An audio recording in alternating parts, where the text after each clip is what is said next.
Au début du XXe siècle, fragilisée par la montée des nationalismes, l'Europe entre dans une des périodes les plus violentes de son histoire. Si l'Espagne échappe aux atrocités de la Première Guerre mondiale, au début des années 30, les tensions montent entre le Front populaire de gauche, les Républicains, et une alliance des partis nationalistes. En février 1936, les nationalistes perdent de quelques voix les élections face aux Républicains et les militaires organisent un coup d'État qui va ouvrir une des séquences les plus sombres de l'histoire espagnole. En avril 1939, les nationalistes, avec à leur tête le général Francisco Franco, sortent vainqueurs d'une guerre civile qui aura fait un demi-million de victimes. Imposant à son pays un régime autoritaire, le dictateur va régner sans partage jusqu'à sa mort en 1975. En survolant l'Espagne aujourd'hui, on mesure à quel point les plaies de la guerre civile sont encore ouvertes et combien l'emprise que Franco exerça sur son peuple est encore présente dans le pays.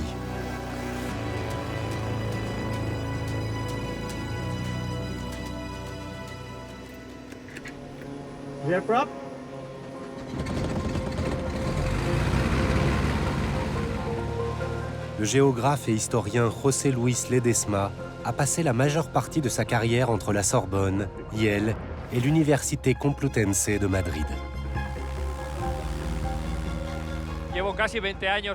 J'étudie la guerre civile espagnole depuis près de 20 ans et je ne l'avais jamais appréhendée de cette façon.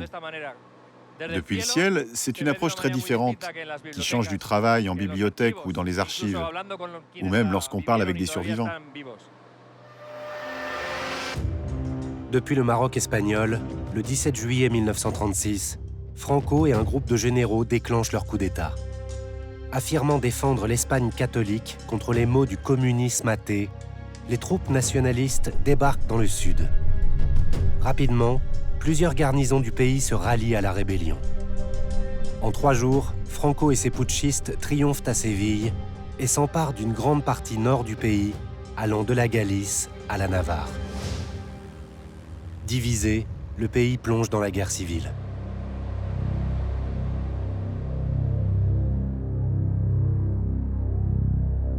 Le parti nazi de Hitler et le régime fasciste de Mussolini ne tardent pas à conclure une entente avec Franco, tandis que l'URSS livre son équipement militaire le plus perfectionné aux forces républicaines.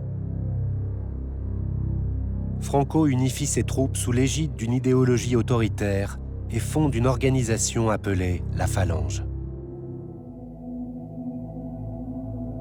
Il avance en territoire républicain, mais fin avril 1937, il se heurte à un mouvement de résistance dans le nord-ouest de l'Espagne. Déterminé à prendre la ville stratégique de Bilbao, Franco appelle ses nouveaux alliés en renfort et une petite cité basque devient le théâtre d'un des événements les plus sombres de la guerre d'Espagne. Nous approchons de Guernica. C'était un lundi matin, le 26 avril 1937. L'aviation allemande et italienne, avec bien sûr l'accord et le soutien de Franco, ont bombardé cette ville basque. On ne connaît toujours pas le nombre exact des victimes de ce terrible bombardement, mais on les compte par centaines. D'ici, nous pouvons clairement observer que l'importance stratégique de Guernica était très limitée. C'était juste une des voies d'accès possibles pour arriver à Bilbao dans le cadre de l'offensive franquiste. La valeur de Guernica était surtout historique, culturelle, identitaire, du fait de son importance dans l'identité basque. En 5 vagues de fureur, les bombes allemandes et italiennes anéantissent la ville. Quand la poussière finit par retomber, Guernica n'est plus qu'un amas de ruines. 2 symboles précieux sont encore debout. L'ancien Parlement basque et le chêne de Guernica, à l'ombre duquel des générations de rois et de dirigeants espagnols ont juré de respecter les lois de la région.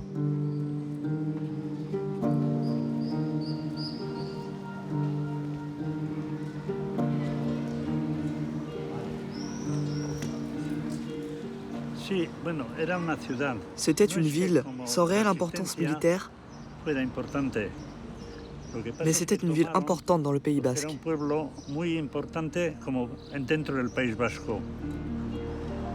Luis Iriondo Ortenetxea a 95 ans. À l'époque, il travaillait comme garçon de course pour la banque locale, quand les bombes ont ravagé la ville. Il avait 14 ans. J'étais là-bas. La banque où je travaillais était là-bas. Et de là, avec le monsieur qui m'a accompagné, nous sommes passés par cette rue. Nous avons monté ces escaliers et nous sommes entrés sur la place ici. Et quand nous y étions, approximativement là, plus ou moins, on a entendu les premières bombes. Ensuite, toutes les personnes présentes sur le marché se sont rendues dans les refuges. Bien sûr, j'étais petit, donc ils m'ont poussé et m'ont placé dans l'un d'eux.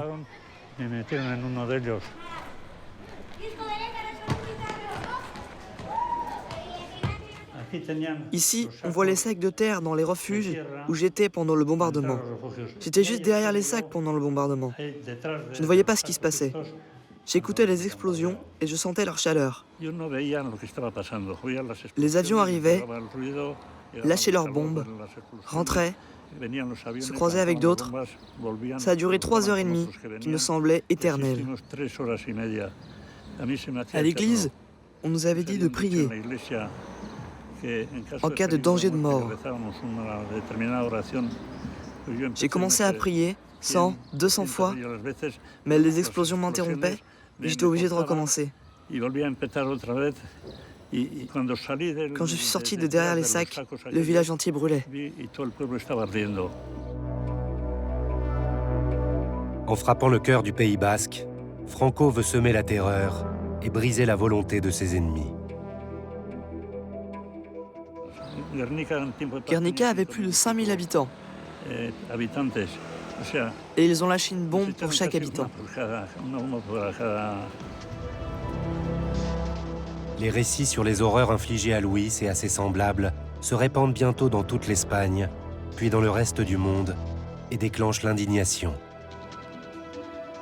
Guernica devient le symbole international de la souffrance des civils et inspire à Pablo Picasso l'une de ses œuvres les plus célèbres.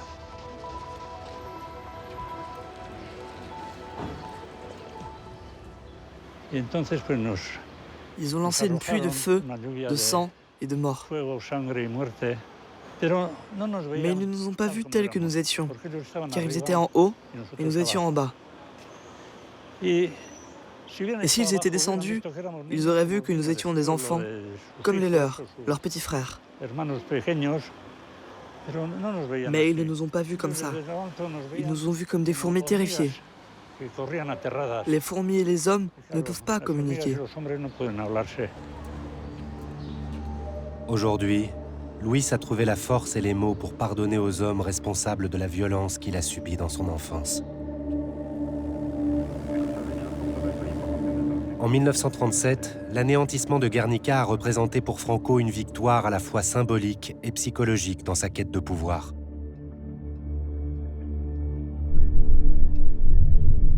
En juin, les troupes franquistes se sont emparées de Bilbao. Maintenant que le Pays basque est tout entier sous leur coupe, les nationalistes concentrent leurs efforts sur le nord-est.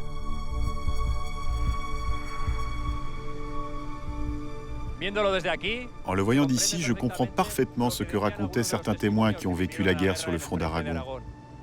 C'est une région qui est fondamentalement aride, et c'était vraiment difficile des deux côtés de pouvoir établir des défenses qui couvrent 300 km.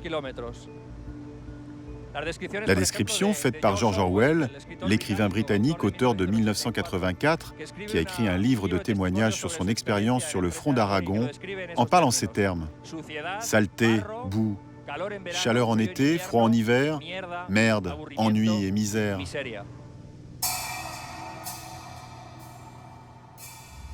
À la fin de l'été 1937, les républicains lancent une série de contre-offensives et reprennent de petits villages et des terres inoccupées. Mais ils sont confrontés à une résistance farouche des nationalistes au cours d'une bataille qui marque un tournant majeur dans la campagne de Franco. À l'été 1937, cette zone et la ville de Belchite tout particulièrement furent traversées par une offensive des républicains qui voulaient atteindre Saragosse. Et ici a eu lieu une des batailles les plus dures. Le 24 août, les républicains déterminés passent à l'offensive. 2 semaines plus tard, ils ont repris la ville. Et Belchite n'est plus qu'un amas de pierres, de poutres et de cadavres.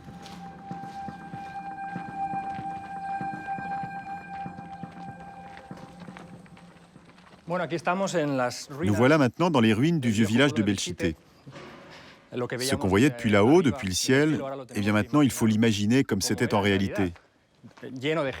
Plein de gens en train d'acheter, de vendre, de réaliser leurs activités agricoles, d'exploiter la terre, les oliviers.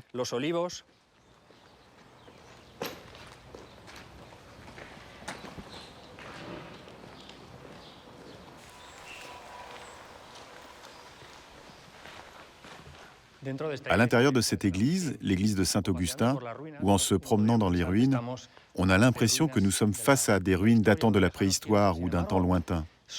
Et pourtant, ce sont des bâtiments dans lesquels on habitait jusqu'il y a 2 générations. Il y a toujours des gens aujourd'hui à Belchite, dans le nouveau village de Belchite, qui se sont mariés, qui ont été baptisés dans cette église, qui ont marché ou joué dans ces rues que nous sommes en train de traverser. Les républicains occupent Belchite pendant 7 mois. Mais Franco sait que la ville est un poste stratégique pour contrôler tout le nord-est. The Spanish war takes a turn in Franco's favor. With the aid of new planes and equipment, insurgent troops drive through north of Teruel towards Barcelona. Bénéficiant de l'appui de l'Allemagne et de l'Italie, le 7 mars 1938, Franco lance des attaques dans tout l'Aragon et reprend Belchite 3 jours plus tard.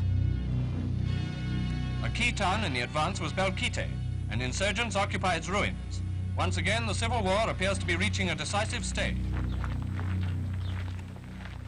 Ce qui rend unique et singulier le cas de Belchite, ce n'est pas simplement la férocité de la bataille.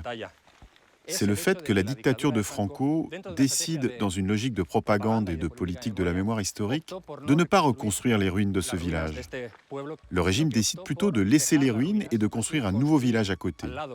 D'où ce paysage où s'entremêlent le nouveau et l'ancien. Qu'est-ce qu'il cherchait avec ça ? D'une certaine façon, avec cette politique de mémoire, Franco cherchait ici la même chose que ce qu'il cherchait à faire ailleurs. Souligner à quel point les Rouges, les Républicains, avaient été féroces, cruels, des assassins. C'est pourquoi ce village a été considéré et appelé pendant des décennies par la propagande franquiste le village martyr.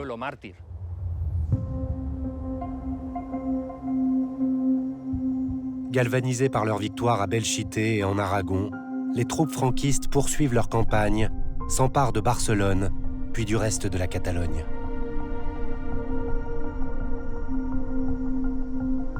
Le 1er avril 1939, les nationalistes prennent le contrôle de Madrid et mettent officiellement fin à la guerre d'Espagne.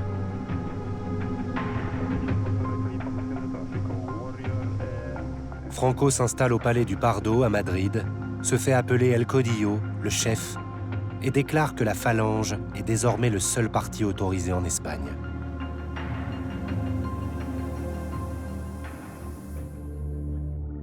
Le 4 septembre 1939, la guerre éclate une nouvelle fois en Europe. Mais Franco tient à la neutralité de l'Espagne. Il est temps de reconstruire le pays. Imposant sa définition de la culture espagnole, le dictateur censure les langues et les traditions régionales comme la danse catalane et en promeut arbitrairement d'autres, comme le flamenco. De Séville à Madrid, même la corrida est instrumentalisée par Franco. Le dictateur l'adoube comme sport national, espérant sans doute que la violence du spectacle engourdisse la population et efface de sa mémoire les horreurs perpétrées par son régime. Un an après la fin de la guerre civile, afin de laisser l'empreinte de sa puissance dans le paysage espagnol, Franco ordonne la construction d'un monument commémoratif pharaonique. Nous sommes à un peu plus de 25 km de Madrid, et l'on voit le plus grand des vestiges de la guerre civile, ainsi que de l'après-guerre en Espagne, la vallée de Los Caídos. La vallée de Los Caídos est un gigantesque mausolée que fit construire Franco. Il faudra 20 ans aux équipes d'ouvriers, dont la majorité sont des prisonniers politiques, pour bâtir l'imposant monument. La croix, haute de 150 mètres, est portée par 4 apôtres et 4 autres personnages représentant les vertus encensées par le régime franquiste. La force, la justice, la prudence et la modération. L'objectif était clair. Un grand mausolée à la mémoire de ceux qui étaient tombés pour Dieu et pour l'Espagne. C'était la première signification du mausolée. Il y a près de 33 000 corps de victimes de guerre qui reposent ici, et certains d'entre eux sans même le consentement des familles. Après son inauguration, on essaya de lui donner un nouveau sens, d'en faire un lieu à la mémoire des victimes des deux camps. Mais Franco n'y est jamais parvenu.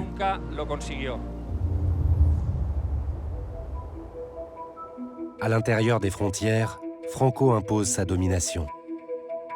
Mais il s'inquiète de la menace que représente le conflit dans le reste du monde. En 1944, le dictateur ordonne la construction d'un vaste système de défense le long de la frontière nord.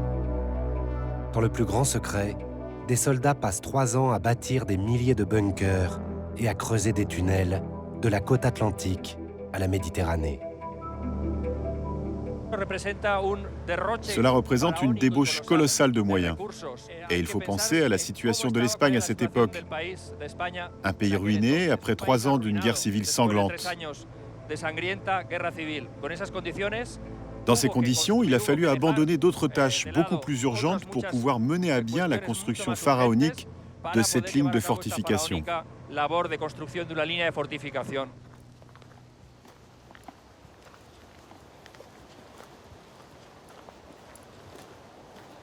Ana López s'intéresse depuis l'enfance aux étranges édifices cachés dans les reliefs de son village natal. Elle coordonne aujourd'hui le parc des bunkers de Martinez y Montella. Cette ligne, c'est véritablement une psychose de l'invasion. Vu l'ampleur que prenait la Seconde Guerre mondiale, on craignait une invasion de l'Allemagne nazie, malgré l'entente affichée entre Hitler et Franco lors de leur rencontre à Hendaye. Mais à la fin de la Seconde Guerre mondiale, on remarque que l'ennemi n'est plus l'Allemagne nazie, mais les pays alliés.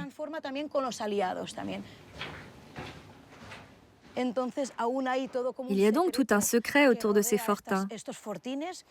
Et cette ligne, dont la construction débute en novembre 1944, a été réalisée sous le secret militaire.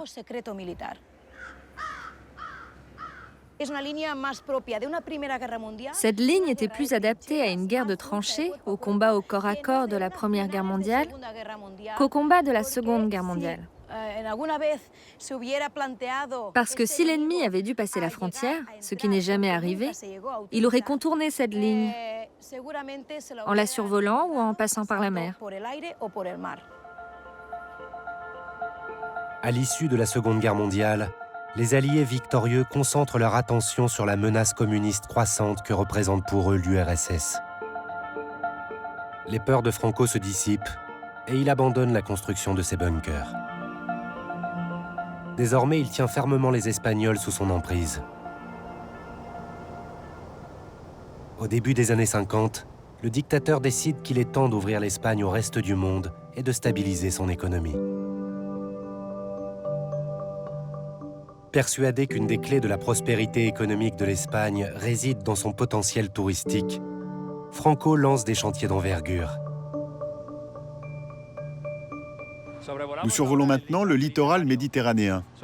Le littoral de Valence et celui de la Catalogne furent le théâtre d'un des plus grands changements sociaux et économiques qui se déroulèrent pendant le franquisme. Sur la côte méditerranéenne, le maire pro-franquiste de Benidorm, Pedro Zaragoza, décide de transformer un modeste village de pêcheurs en petit miracle économique. En 1956, il lance un premier plan d'urbanisme, élargissant des routes, construisant des hôtels. Les touristes allemands, néerlandais et français s'y précipitent et investissent cette nouvelle station balnéaire. En 1963, une nouvelle réglementation permet de construire sans limite de hauteur. Benidorm devient un véritable petit Manhattan, symbole d'un tourisme prospère sur tout le littoral espagnol. En approximativement 20 ans, le nombre de touristes passe d'1 million à presque 30. Mais tout ce qui brillait n'était pas de l'or. Et ce développement économique qu'a généré le tourisme accentuait les inégalités et le déséquilibre entre les régions. Le miracle économique s'enraye au bout d'une décennie. Le 20 novembre 1975, Franco meurt et est enterré dans son mausolée de la vallée de Los Caídos. Le nouveau gouvernement engage de multiples réformes afin d'ouvrir et de moderniser la société. Mais les criminels de guerre ne seront jamais jugés. Et la transition vers la démocratie s'accompagne d'une défaillance presque délibérée de la mémoire collective. Avec les années, la sécularisation du pays et l'adhésion à la communauté européenne, les Espagnols brisent lentement le silence de l'ère post-franquiste. En novembre 2002, le Parlement espagnol a officiellement condamné la dictature franquiste. 5 ans plus tard, la loi sur la mémoire historique est adoptée. Elle facilite les initiatives privées visant à localiser et à exhumer les victimes de la guerre civile et du régime de Franco. On a vu d'en haut quelques empreintes laissées par la guerre civile et l'après-guerre, mais il y en a bien d'autres. Et peut-être que le plus frappant, ce sont toutes ces empreintes qui ne sont pas visibles. La géographie espagnole est parsemée de mausolées anonymes. On a calculé que l'Espagne est le 2e pays après le Cambodge à avoir le plus grand nombre de fosses communes et de personnes enterrées dans des endroits inconnus. Le ministère de la Justice a identifié 120 000 personnes disparues, inhumées dans 2591 fosses communes. Aujourd'hui, plus de 70 associations et des milliers de volontaires à travers l'Espagne se consacrent à l'exhumation du passé tragique du pays.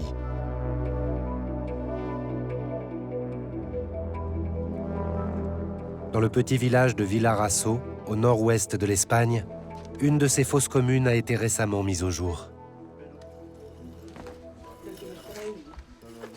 Santiago Carcas est le président d'une des associations qui milite activement pour la recherche des disparus de la guerre civile. À l'instar de nombreux volontaires, ces fouilles ont pour lui une dimension très personnelle. Je suis une victime du franquisme. J'ai perdu 16 de mes proches. Nous ne savons pas où ils sont et je ne sais pas si un jour, nous n'avons aucune trace. C'est très difficile. Ma famille a été aidée. Maintenant, j'aide d'autres gens à mon tour. C'est pourquoi je suis ici. Les fouilles ont commencé il y a quelques semaines, avec l'aide de la médecin légiste Angela Pinero Acion. Aujourd'hui, les découvertes sont très concrètes. Fémur droit, reste du pelvis, une ceinture apparemment en cuir avec un bout métallique, des restes de textile. Selon les documents, 37 victimes de la guerre civile espagnole ont été enterrées dans cette fosse. Elles ont été assassinées entre 1936 et 1949.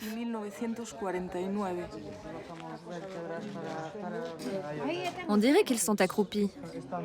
Les bras sont croisés, comme s'ils s'embrassaient.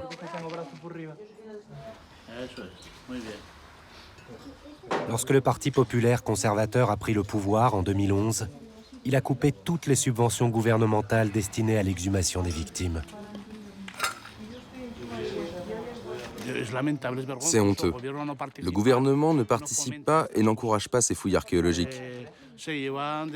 À peine 5% des fosses ont été découvertes. Au rythme où nous allons, il nous faudrait 100 ou 200 ans pour tout faire. Si ces fosses sont ouvertes dans 100 ans, ces restes auront disparu. Ils seront tellement abîmés qu'il n'y aura plus rien. Nous ne pourrons même plus les identifier et en faire une analyse ADN. Donc, on est toujours dans le franquisme, hein.